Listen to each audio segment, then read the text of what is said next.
the kite. Class 6th, English, main English, chapter 2, the kite. All of us like to fly kites. जितने भी हम लोग सब हैं, चाहे आप हो, हम हो, भले ही आपने कभी उड़ाया हो या ना उड़ाया हो, पर हम सब का मन करता है, हम सब चाहते हैं और हम सब पसंद करते हैं क्या उड़ाना? पतंग उड़ाना. Have you ever tried to fly one?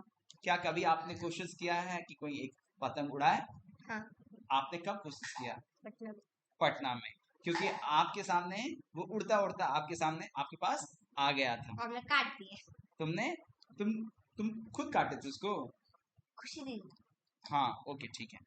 So read this poem about a kite as it flies in the sky. अब ये जो पोएम है वो एक पतंग के बारे में है जो कि आसमान में उड़ता है. क्या लिखा है? How bright on the blue. Blue means आसमान को ब्लू कहते हैं, ठीक है. So how bright on the blue, यानी आसमान में ये कितना ब्राइटली चमक रहा है. Is a kite when it's new.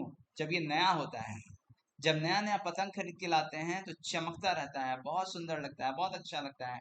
Generally सब जिनकी कैपेबिलिटी होती है, जिनका जितना मॉनेटरी कैपेसिटी होता है, उस हिसाब से वो लोग पतंग खरीद के लाते हैं. जब आप गुजरात में जाओगे जहाँ पतंग महोत्सव होता है, वहां पे लोग एक से एक पतंग खरीद के लाते हैं. चाइना में भी लोग पतंग वाले फेस्टिवल्स मनाते हैं, वो लोग भी पतंग उड़ाते हैं. हाँ, उसको काइट ही कहते हैं. अब ये जब उड़ते हैं ना तो आसमान में एक अलग ही सुंदरता बिखेरते हैं. So how bright on the blue is a kite when it's new. ये कितना खूबसूरत लगता है जब ये नया नवेला होता है. With a dive and a dip. ये मतलब है ना, ये बिल्कुल उसी तरह से है. कभी आसमान में ऊपर नीचे आगे पीछे होता है. It snaps its tell.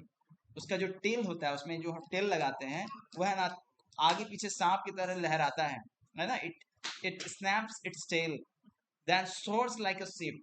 और फिर एकदम धड़धड़ा के ऊपर जाता है या फिर नीचे आता है, जैसे कि कोई है ना नाव जो होता है, या फिर जो नाव पानी की जो नाव होती है, जहाज जो होती है, वो देखते हो पानी में काफी तेजी से आगे बढ़ रहा होता है, तो कैसे एकदम बहुत चिड़ते हुए एकदम बिल्कुल आगे बढ़ता जाता है, वैसे ही वो लगता है हवा में वो बह रहा है. With only a sail. जिसमें सिर्फ एक सेल होता है पीछे, उसमें भी होता है, इवन उसमें भी है. तो ये क्या है? It's like a comparison. It's like a comparison with the ship to the comparison of what? Comparison of a kite with a ship. As over tides of wind it rides. As over tides of winds. और यहाँ जो tides है वो पानी की tides नहीं है, वो हवाओं की टाइड्स है. इट राइड्स, जिसके ऊपर वो राइड कर रहा है.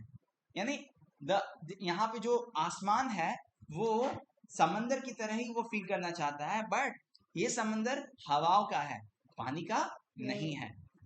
Climb to the crest. और Climb to the crest. Crest जो होता है, Climbs. जो पानी जो आपका ये बनता है, टाइड्स होता है, जो उसका ऊपर का पोर्शन होता है, that is called crest. Climb to the crest of a gust and pools.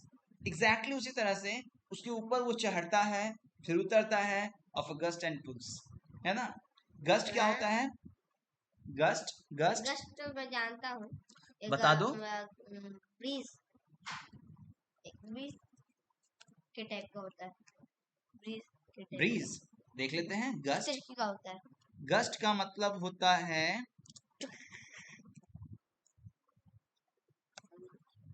हाँ, a sudden strong rush of wind, है ना. ब्लो इन गस्ट, ठीक है, तेज हवा का झोंका, है ना. क्या? तेज. हाँ. ठीक है. सो हवा का तेज झोंका. Climbs to the crest of a gust and pulls. Gust मतलब होता है तेज हवा का झोंका. अब ये जो क्या है ना कि जैसे पहले क्या इसमें हम लोग पढ़ रहे थे ये कि जिस तरह से समुद्र में लहरें उठती हैं, टाइड्स उठती हैं, तो उन टाइड्स में एक वो नीचे का पोर्शन, एक अपर पोर्शन होता है, and the upper most portion usually we use to call it crest. तो उसको हम लोग क्रेस्ट कहते हैं. So climbs to the crest, वो क्रेस्ट तक जाता है ऑफ अ गस्ट, जो कि हवा का झोंका है ना, वो भी लहरों की तरह उठता है. एंड पुल्स, और ऊपर जाता है नीचे आता है ना. So like that.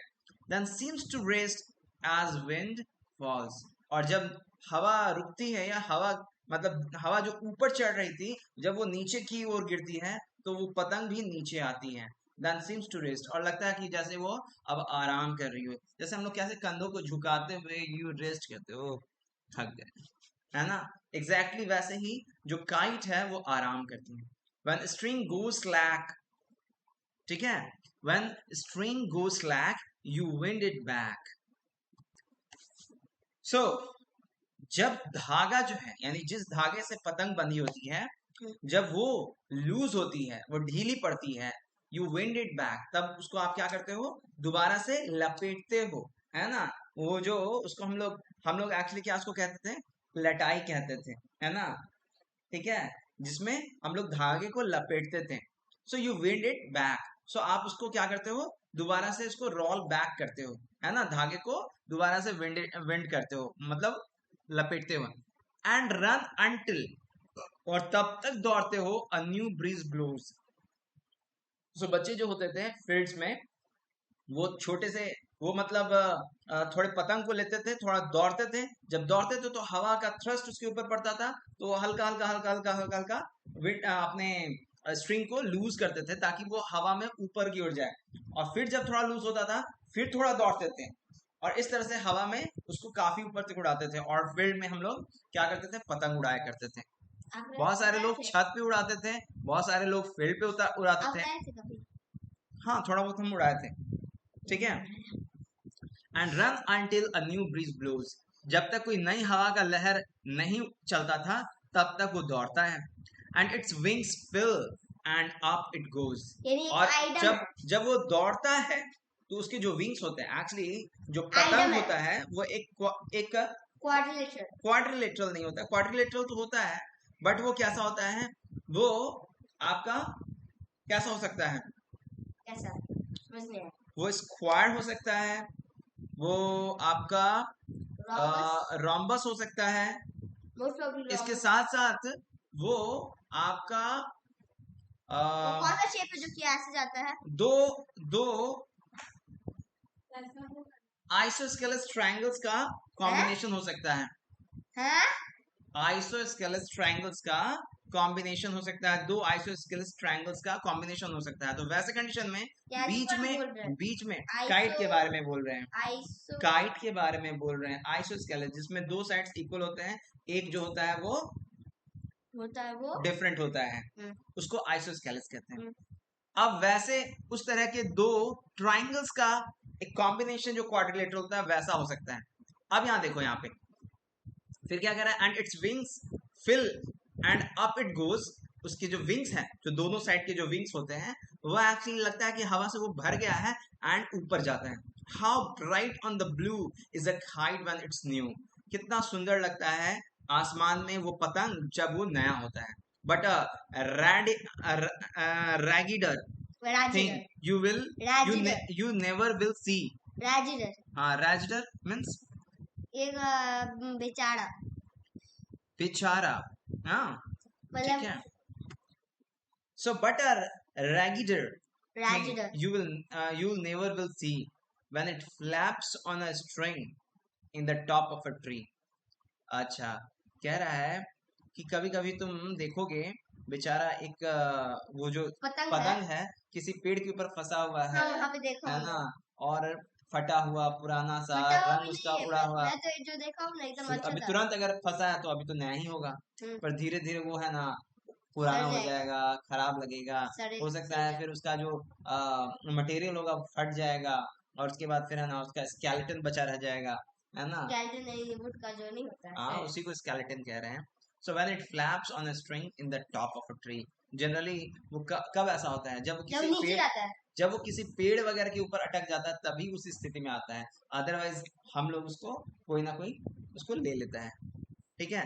सो ये जो काइट पोएम है ना, ये किसके द्वारा लिखा गया है, इसके पोएट जो हैं वो कौन है, Harry ban. Working with the poem, list out the action words in the poem. Dive, dip, snaps, source, source. हाँ सोर्स, SOARS। मैं बोल रहा हूँ, अब मत बोलिएगा।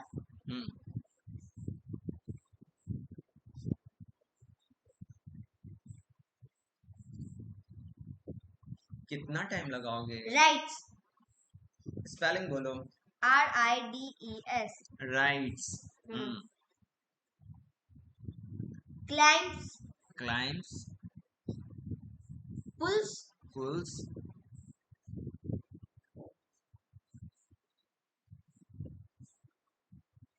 Now find out the flaps. Now find out the meanings of these words. So आप सारा मैं बोल पाया meaning, सारा? हाँ लगभग। So आपको फिर उसका meaning बतलाना है. Now read these lines from the poem. Then soars like a ship with only a sail.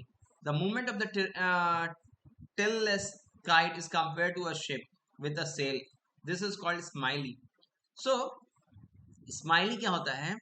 जैसे देखो क्या होता है फिगर ऑफ स्पीच, ये तुम लाइन सुने होगे, क्या होता है फिगर ऑफ स्पीच? जैसे हम आपको कह सकते हैं कि आपने खाना खा लिया तो आप बोलेंगे हाँ पेट मेरा भर गया, है ना, पेट मेरा भर गया। अब आप ये भी कह सकते हैं कि हाँ मेरा जो पेट है वो बिल्कुल मटके की तरह भर गया, जैसे मटका भरता है वो बिल्कुल मटके की तरह भर गया। अब इसमें उस मटके में कुछ और नहीं जा सकता है, वैसे ही मेरे पेट में कुछ और नहीं जा सकता है। अब कहाँ मटका और कहाँ आपका पेट, है ना? सो यहाँ कोई कंपैरिजन नहीं हो सकता है। बट जब हम वर्ड लाते हैं लाइक, जब हम वर्ड लाते हैं जनरली लाइक, तो इसको कहते हैं स्माइली। ये स्माइली जो है ये क्या है? फिगर ऑफ स्पीच है। ये क्या है? Figure of speech. यानी जब हम स्पीच को एक डेकोरेटिव लुक देते हैं with the help of some like word, हाँ, like he runs like a cheetah, like a cheetah, he eats like a pig, or he eats like a भालू, anything. Suppose वो हनी बहुत खाता है, he eats like a भालू, anything. She sings like a cuckoo. She sings like a nightingale. Nightingale. It shines like a. It shines like a star. Star. He shines like a mirror. Don't say. It flies. कुछ भी कह सकते हैं ना? It flies like a bird. It flies like a bird. Eagle. Flies like a eagle. A plane. It flies like a shooting star. It flies like a human head. But human head तो fly करता ही नहीं ना है? Paper जोर से चल जाएगा। चलो आगे देखते हैं। Try to make a kite with your friend. Collect the things required such as color paper, newspaper, thread, glue, a thin stick that can be bent. After making the kite, see if you can fly it. So खुद से घर में kite बनाना है। So kite बनाना आज की date पे बहुत easy है। कैसे बनाओगे? उसके लिए आपके पास glue होना चाहिए है? उसके लिए आपके पास पेपर होना चाहिए है? उसके लिए आपके पास स्टिक होना चाहिए नहीं है, एंड कुछ स्किल होना चाहिए। ये तीन चीजें तो आपको आसानी से मिल जाएगी। आपको स्टिक मिल जाएगा, आपको ग्लू मिल जाएगा, आपको पेपर मिल जाएगा। पर पेपर स्टिक और ग्लू और स्टिक कैसा चूज करना है, ग्लू कैसा चूज करना है, स्टिक कैसा चूज करना है और पेपर कैसा चूज करना है, ये तीनों चूज करने के लिए भी क्या चाहिए? स्टिक। आपके पास क्या चाहिए? स्किल चाहिए। सो विदाउट स्किल ये चीज पॉसिबल नहीं है। बट इन कॉमन सेंस आप एक काम कर सकते हैं कि एक पहले से जो काइट है आप उसको देखो, उसके मटेरियल को देखो, उसको एनालाइज करो एंड देन उस पे वर्क करो। कोई रहेगा देखने के लिए तब ना। समझ गए? आप इस तरह से कर सकते हैं तो आपका जो काइट है वो परफेक्ट बन जाएगा। इसको हम लोग बाद में करेंगे। मेरा मदद कीजिएगा आप? हाँ करेंगे।